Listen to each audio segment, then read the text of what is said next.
नमस्कार मित्रांनो, सुस्वागतम. घरोघरी मातीच्या चुली या मालिकेच्या आजच्या भागामध्ये आता जो काही हा जानकीला फोन करणारा माणूस आहे तर तो पुन्हा जानकीला फोन करतो.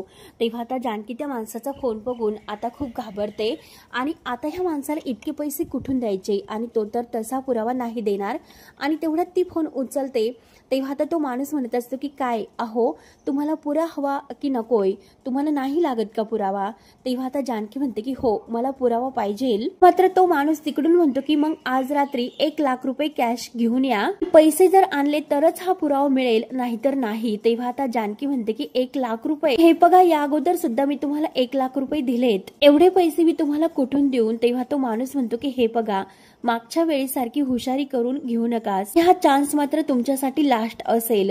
जर तुम्ही सोबत येताना कुणाला घेऊन आलात तर तुम्हाला पुरावा नाही मिळणार. तिने यायचं आणि कुणाला काहीच सांगायचं नाही हे जर तुम्हाला कळलं असेल तरच हा तुमच्यासाठी लास्ट चान्स असेल. आता जानकी म्हणते की ठीक आहे, मी पैसे अरेंज करते आणि मी येते, फक्त मला इतकं सांगा की कुठे यायचं. तो माणूस म्हणतो की हे बघा, कुठे भेटायचं आहे हे मी तुम्हाला वेळ आल्यानंतर सांगेल, ते तयार ठेवा, आज रात्री पुरावे तुमच्या हातात मिळतील. तर जानकी म्हणते की जर पैसे देऊन पुरावे नाही मिळाले तर मग काय करायचं? तो माणूस लगेच फोन कट करतो. तेव्हा आता जानकी हॅलो हॅलो करत असते. आता जानकीला खूप टेन्शन येते. जानकी म्हणते की काही झाले तरी शेवटी मला हे पुरावे मिळवायचेच आहे आणि त्यासाठी पैसे तर मला अरेंज करावेच लागतील. तू आता इतके पैसे मी आणून इतके पैसे कुठून अरेंज करायचे याचा आता जानकी विचार करत असते. मात्र आता इकडे सुमित्रा खूप रडत असते आणि ती ऐश्वर्याला रडतच सांगत असते की हे बघ, या घरात राहणं खरंच माझं खूप कठीण झालेलं आहे.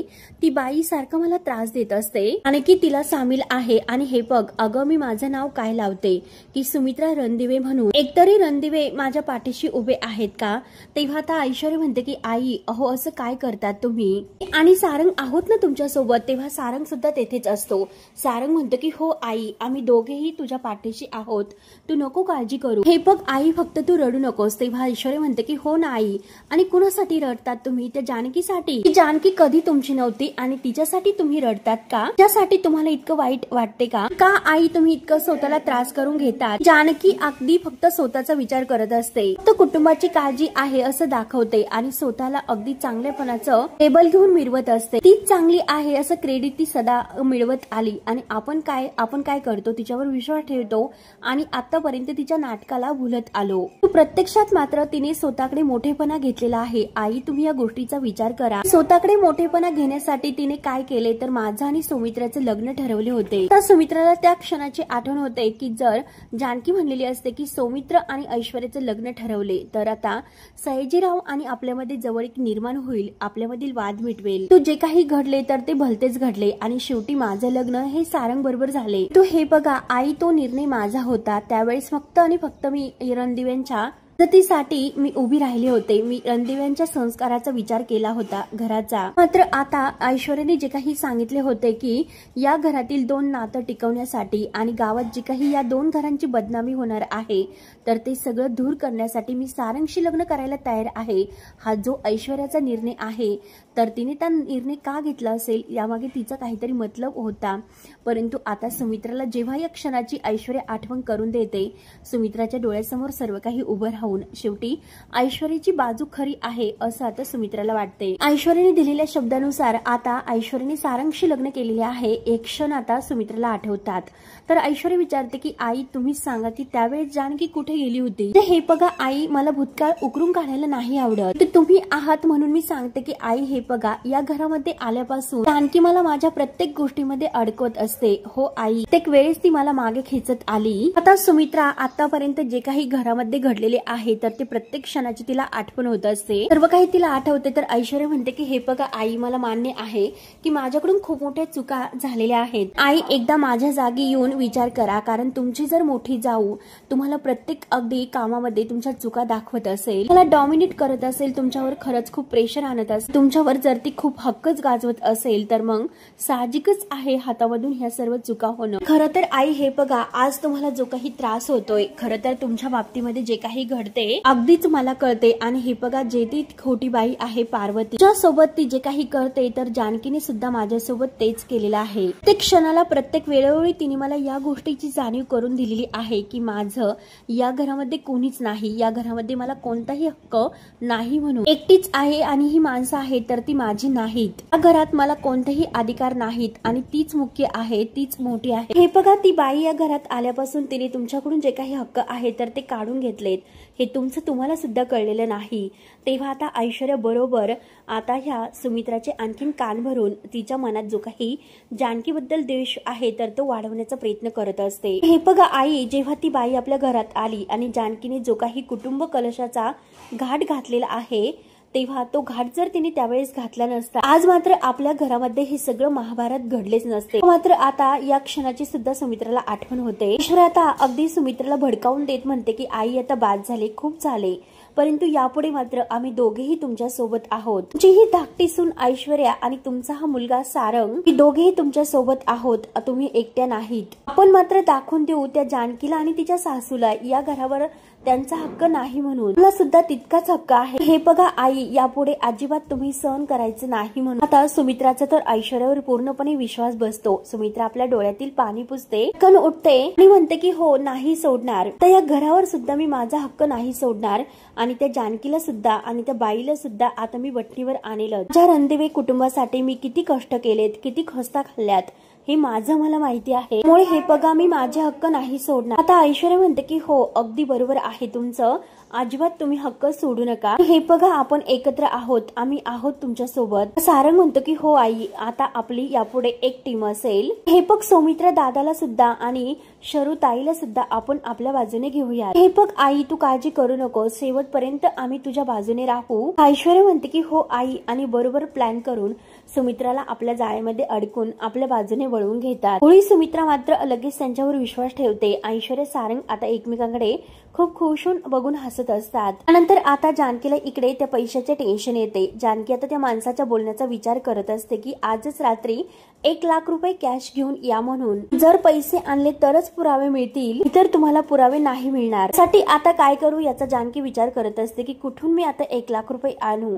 तेवढ्यात तिच्या लक्षात येते की सौमित्र भाऊजी, म्हणून ती लगेच आता सौमित्र भाऊजींना फोन करते। जानकी बहिणीचा फोन बघून सौमित्रला खूप आनंद होतो। तो घाईने फोन उचलतो आणि विचारतो की जानकी बहिणी तू कशी आहे।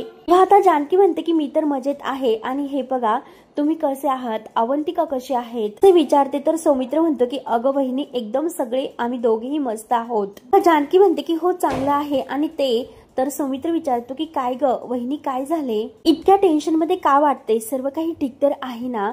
तेव्हा आता जानकी म्हणते जरा मला तुमच्याशी बोलायचं होतं, माझं महत्वाचं काम तुमच्याकडे होतं। आता जानकीला हेच कळत नाही की सौमित्र भाऊजींना पैसे कसे मागू।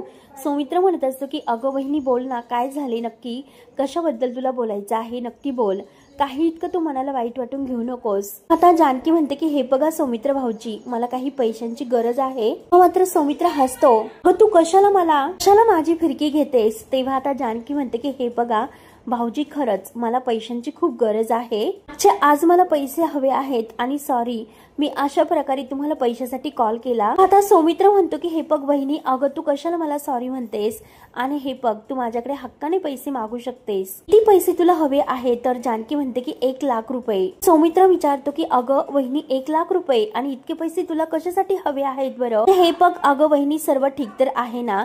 तेव्हा आता जानकी म्हणते की हे बघा सौमित्र भाऊजी, मी तुम्हाला सगळं काही नंतर व्यवस्थित सांगते, परंतु आता खरंच मला पैशांची खूप गरज आहे। माझ्यावर तुम्ही इतका विश्वास ठेवा की हे पैसे मी चांगल्या कामासाठी वापरणार आहे म्हणून, ते पैसे माझ्यासाठी खूप महत्वाचे आहे। काही झाली तरी आजच्या आज मला ते पैसे हवे आहेत। प्लीज मला हे पैसे का हवे आहेत, कशासाठी हवे आहेत, हे सगळं काही मी तुम्हाला नंतर सांगेल। आता लगेच सौमित्र म्हणतो की हे बघ वहिनी, तू काळजी करू नकोस, मी आत्ताच्या आत्ता तुम्हाला पैसे ट्रान्सफर करतोय। आता जानकी म्हणते की अहो नाही नकोय, मला ऑनलाईन ट्रान्सफर करू नका, मला कॅश हवी आहे। आता सौमित्र म्हणतो की वहिनी कॅश, आणि कॅश कशी देणार बरं, मी इथे मुंबईला आहे आणि तू तिकडे आहेत। तर जानकी म्हणते की हे बघा भाऊजी, काही पण करा आणि लवकरात लवकर हे पैसे मला इकडे संध्याकाळपर्यंत अरेंज करा, मी तुमची वाट बघते आणि या पैशांची मला खूप गरज आहे. तर सौमित्र म्हणतो की बरं बहिणी, काही काळजी करू नको, मी अवंतिकाला सांगतो, संध्याकाळपर्यंत तुला पैसे येऊन जातील. आता जानकी म्हणते की थँक्यू सो मच भाऊजी. जानकीच्या डोळ्यात आता पाणी असते. जानकी आता देवाला हात जोडून फोन कट करते, कारण 1 लाख रुपये तिला सौमित्रकडून मिळालेले असतात म्हणून तिला आनंद होतो, कारण ते लताबाईच्या विरुद्ध जे काही पुरावे आहेत ते तर तिला मिळतील असे तिला आता वाटत असते. मात्र आता ती देवाला हात जोडते, परंतु त्यानंतर खिडकीतून जेव्हा ती बाहेर बघते तर लताबाई आणि ऐश्वर्या एकमेकींशी काहीतरी बोलत आहे, याकडे आता जानकीचे लक्ष जाते. जानकी आता बारकाईने त्या दोघींकडे बघत असते. आता जानकी बारकाईने विचार करते की ही बाई आणि ही ऐश्वर्या एकत्र कशा, की ह्या एकमेकींशी काय बोलत असतील. ऐश्वर्या कितीही वरवर त्या बाईचा रागराग जरी करत असेल तर नक्की त्या बाईचं आणि तिचं काहीतरी आहे हे मात्र खरं असेल. जानकीचा आता हा संशय खरा असतो. त्यानंतर आता इकडे अवंतिका घरी येते, तर अवंतिका म्हणते की सौमित्र, अरे काय हे लॅब आहे की काय, अरे किती पसारा करून ठेवलास. तेव्हा आता सौमित्र काही न बोलता डायरेक्ट अवंतिकाला विचारतो की अवंतिका, आपल्याकडे 1 लाख रुपये आहेत का. आता अवंतिका म्हणते की काय बोलतो सौमी, अरे 1 लाख रुपये कॅश. आता सौमित्र म्हणतो की अगं अवंतिका, मी तुला काय विचारलं सांग, की 1 लाख रुपये घरी कॅश आहे का. तेव्हा आता अवंतिका म्हणते की अरे सौमित्र, हे जे काही 1 लाख रुपये आहे तर ते बँकेत मधून अकाउंट मधून काढावे लागतील, परंतु काय झाले, तुला इतके घाईने पैसे का लागतात. तेव्हा आता सौमित्र म्हणतो की अगं जानकी बहिणीचा फोन आला होता, म्हणाले की तिला अर्जंटली पैसे हवे आहेत, तिला काही पैशांची गरज आहे. अवंतिका विचारते की काय रे, अरे वहिनींना 1 लाख रुपये कॅश हवी आहे, परंतु काय झालं, घरी सर्व काही ठीक तर आहे ना, पैसे त्या कशासाठी हवे आहेत असं का म्हणाल्यात, नक्की त्यांनी काही कारण वगैरे सांगितले का.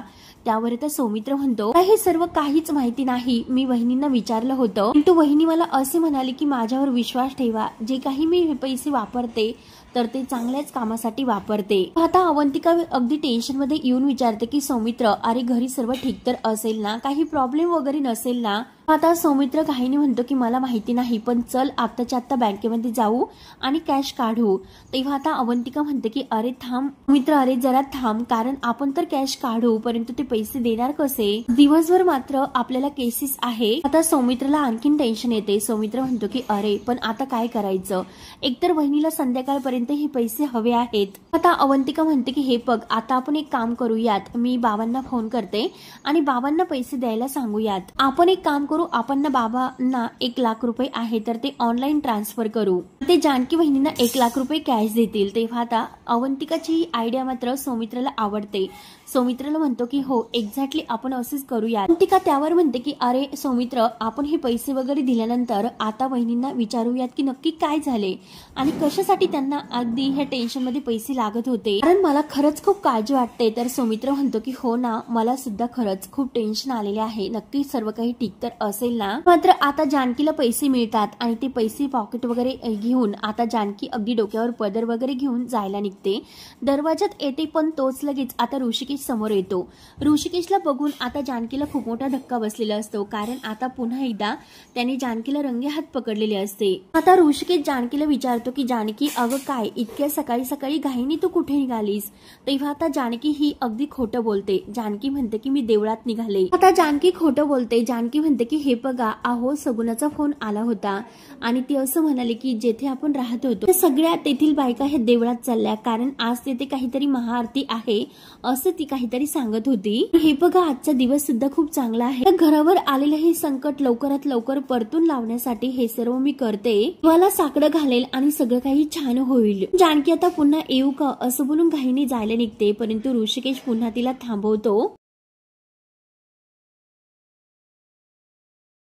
ऋषिकेश जानकीला विचारतो की काय ग जानकी, अगं तू तर देवळात निघाली, मग तुला पूजा वगैरे करण्यासाठी काही पूजेची थाळी वगैरे नको का, ती तर तुझ्या हातामध्ये नाही. आता जानकी मुद्दाम आता विषय म्हणजे बदलून आता ऋषिकेशला म्हणत असते की हे बघा, अहो खूप काही घाई होती आणि जेव्हा मला सगुणाचा फोन आला होता म्हणून मी अगदी घाईघाईतच निघाले होते, थाळी तयार करण्यासाठी आता वेळ नाही, मग मंदिरात गेल्यानंतर मंदिराच्या बाहेरून मी थाळी घेईल आणि जाईल. हे बघा आता मी निघते, म्हणून मला आता जायला सुद्धा उशीर नकोय आणि यायला सुद्धा उशीर नको, आता लवकर येता येईल म्हणून मी आता निघते असे बोलून जानकी आता ऋषिकेशची खोटं बोलून आता अगदी तिथून जायला निघते. परंतु आता ऋषिकेशला संशय आलेला असतो. ऋषिकेश मात्र जानकीची बरोबर चोरी पकडतो, कारण तो आता जानकीला म्हणतो की हे बघ जानकी, अगं तुला खोटं सुद्धा बोलता येत नाही, माहिती आहे की अगं जानकी तू देवळात नाही तर अगदी त्या माणसाला भेटायला तू चाललेली आहे. मात्र आता ऋषिकेश सुद्धा जानकीचा पाठलाग करत तिच्या मागे येण्याचा प्रयत्न करतो. त्यानंतर आता जानकी ही हळूच दरवाजा उघडते आणि बाहेर येते. तेव्हा जानकी बाहेर आता आल्यानंतर त्या माणसाला फोन करते आणि त्या माणसाला विचारते की हे बघा मी पैसे घेऊन घराच्या बाहेर पडले आणि कुठे भेटायचं आहे असं विचारते. तेव्हा तो माणूस म्हणतो की शाब्बास, आणि हे बघा घराच्या पुढे हे आणि घराच्या डाव्या बाजूला पुढे एक गल्ली आहे, तर ती गल्ली तुला लागेल. समोर एक कार उभी असेल आणि त्यामध्ये एक बास्केट ठेवलेलं असेल, तेथे मात्र तू 1 लाख रुपये कॅश ठेवायची. पैसे घेतल्यानंतर मागे जे काही वळून तू बघायचं नाही, पैसे तिथे ठेवायचे आणि न मागे वळता तू डायरेक्ट तेथून निघून जायचं. आता जानकी विचारते की आणि मग पुरावे. तेव्हा तो माणूस म्हणतो की पैसे ठेवल्यानंतर सरळ जेव्हा तू घरी येशील पुरावे मात्र तुमच्या घराच्या गेट जवळ तुम्हाला सापडतील. आता जानकी विचारते की जर पुरावे नाही सापडले तर मग काय करायचं. तेव्हा तो माणूस म्हणतो की हे बघा यावेळी जर नक्की तू काही गोंधळ घातला नाही तर मग नक्की तुला पुरावे सापडतील, नाहीतर जर तू गोंधळ घातला तर मात्र तुला पुरावे नाही सापडणार. लगेच आता जानकी म्हणते की नाही हे बघा काही गोंधळ नाही होणार, मी एकटी येते. आता लगेच तो माणूस म्हणतो की हो तू एकटी येते, तर मग जानकी म्हणते की हो. तर तो माणूस लगेच म्हणतो की तू एक काम कर, मग तू लगेच तुझा जो मोबाईल आहे तो स्विच ऑफ कर आणि मग इकडे ये. मात्र आता जानकी विचारते की का तुम्ही मोबाईल अगदी स्विच ऑफ करण्यासाठी का मला सांगतात. मात्र आता तो माणूस म्हणतो की हे बघ जर तुला पुरावे हवे असतील तर इतके प्रश्न विचारायचे तू बंद कर. तो माणूस फोन कट करतो. त्यानंतर मात्र आता ऋषिकेश बाहेर येतो आणि जानकी तिथून निघून गेलेली असते. तेव्हा ऋषिकेश विचार करतो की जानकी नक्कीच त्या माणसाला भेटायला निघून गेली असेल, परंतु तिच्याकडे इतके पैसे आलेत कुठून याचा तर ऋषिकेशला संशय येतो. तो विचार करतो तर कपाटाच्या सर्व चाव्या माझ्याकडे आहेत, मग जानकीने पैसे घेतलेत कुठून. तेव्हा जानकी ते पैसे वगैरे घेऊन गेटच्या बाहेर पडते आणि आता ती अगदी त्या माणसाकडे जात असते. परंतु आता जानकीच्या मागून सुद्धा आता एक व्यक्ती पाठलाग करत येत असतो. जानकी जेव्हा आता घाबरतच मागे वळून बघते तेव्हा तो लगेच त्या पोत्यामागे लपतो. नंतर आता ऋषिकेश मात्र जानकीचा पाठलाग करायला निघणार तोच लगेच आता ओवी बाहेर येते आणि बाबा असं म्हणते. ओवी म्हणते की बाबा थांबा. तर ऋषिकेश विचारतो की बाळा काय झाले.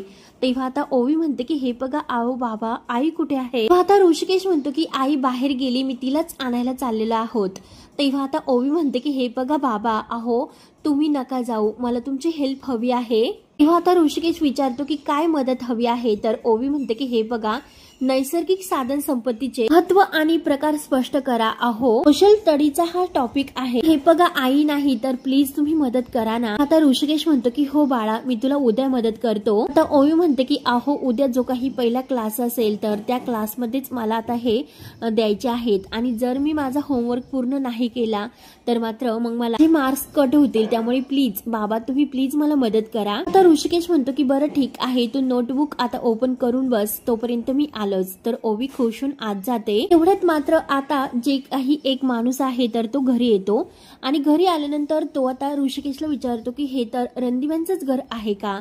तेव्हा आता ऋषिकेश म्हणतो की हो, परंतु तुम्ही कोण आहात असं ऋषिकेश त्यांना विचारतो.